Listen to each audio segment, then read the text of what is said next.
নবী রাহমাতাল লিল আলামিন, আপনি উম্মতের যাবেন, পার করিবেন কঠিন হাসর গো নবীজি।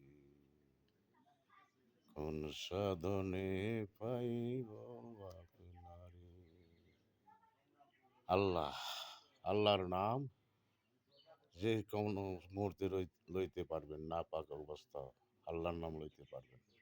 আল্লাহ আল্লাহর রসুলকে কি সম্মান দিয়েছে, না পাক শরীরে, না পাক মুখে আল্লাহ নবীজির নাম নিতে পারবেন না, রসুলের নাম না পাকে নিতে পারবেন। আল্লাহর নাম যে কোনো টাইমে নিতে পারবেন। আল্লাহর রসুলকে আল্লাহ কতটুকু সম্মান দিয়েছে, আমরা রসুলকে আমরা বলি আপনি আমাদের মতো মানুষ, সেটা বইলা বেড়াই সবে কদর, সবে বরাত।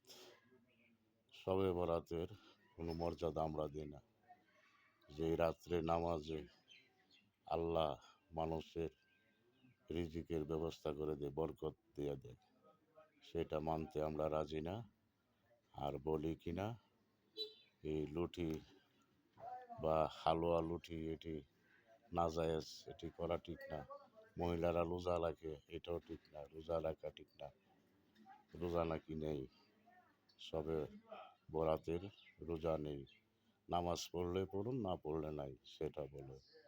আর নবীজিকে কলফে নিজে ইমানে মানতে হবে। তুমি 1000 বার উজু করে নামাজ পড়লেও উজু করতে পারবে, নামাজ পড়তে পারবে। নবীকে মাটির তৈরি যারা বলে তাদের কোনো এবাদত কাজে লাগবে না। নবীজিকে নূর মানতে হবে। নবীজি যে আউয়ালে আখেরে জাহেরে বাতিন নবী, নবী মুহাম্মদুর রসুল্লাহ, ওনাকে সবার ঊর্ধ্বে মানতে হবে, নতুবা তোমার ইমান থাকবে না। হাসরের দিন তোমাকে মুখামুখি হতে পারবে না, তোমরা হিসাবে যেতে পারবে না। এই যে 73টা কাতার হবে বলছে আল্লাহ, 72টা যাবে বিনা হিসাবে। সেই মৌলানার দলবলেরই যারা আল্লাহর রাসূলকে ছোট করে কথা বলে, আল্লাহর ওলিদেরকে ছোট করে কথা বলে, তারা যাবে বিনা হিসাবে জাহান্নামে। 73 কাতারের 72 কাতার যাবে যেমন, এক কাতারের হিসাব হবে। তোমরা এলো সেই দলের, যারা 72 কাতারের দলের, যারা আল্লাহর রাসূলকে ছোট করে কথা বলো, নবীজিকে নূর মানো না, যারা বলো মাটির তৈরি সবাই। আরে ভাই, মাটি যা তৈরি করেছে শুধু আদম আলাইসাল্লামকে আল্লাহ সৃষ্টি করেছে মাটি, সৃষ্টি করেও মাটি রাখে না। তোমরা এই সেই বলে মানুষকে বুঝিয়ে বাজিয়ে বলো যে এইসব করো না। এই যে সবে বরাত, নবী মেরাজে গিয়েছে, এইসব ইয়া কইরা তোমরা অপব্যয় করো না। অপব্যয় না কইরা মসজিদ মাদ্রাসায় এতিমখানা দিয়া দাও, এই হাফিজি মাদ্রাসায় দিয়া দাও।